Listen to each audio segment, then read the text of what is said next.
ጋይስ እንግዲህ ከጀርባዬ ማለት ነው ትልቅ ውበት አለ። እውነት ለመናገር ወደዚህ ስገባ በጣም ነው የደነገጥኩት። ምን እንደሆነ አልገባኝም እውነት ለመናገር። ስለዚህ ወንድማችን ታስረዳልኛለህ። እኔም እንግዲህ አሁን የዚህ ያሉትን ኩነቶች አብሮ በመከወን ከሚሰሩ ሰዎች መካከል አንዱ ነኝ። ህይወት በቤተ መንግስት እጅግ በከተማችን ታዋቂ ከሆኑ የቱር ጋይድ እንዲሁም የላንጉጅ መምህር እንዲሁም የባህል ኪነት ብዙ አርትን የሚጽፉ መጽሐፍ የሚጽፉ አቶ ኃይለ ማርያም አሉ። ከሳቸው ጋር ትቀጥላለህ ጉብኝቱ ማለት ነው። ደስ ይለኛል። እሳቸው ላስተዋውቅ። እንኳን ደህና ቆየኝ አባት። እሺ አሁን ያለንበት ቦታ የአፄ ፋሲለደስ የዙፋን ቤት እየተባለ የሚጠራ የቤተ መንግስቱ አንድ አካል አንድ ክፍል ውስጥ ነው።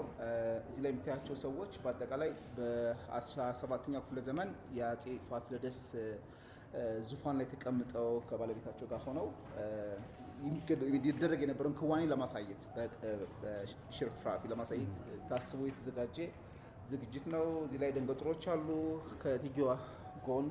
በዚህ በኩል ደግሞ የክብር ዘብ ጠባቂዎች ጋሻና ጦራቸውን ጎራዴያቸውን ይዘው ንጉሠ ነገስቱን እየጠበቁ ነው የሚያሳይ።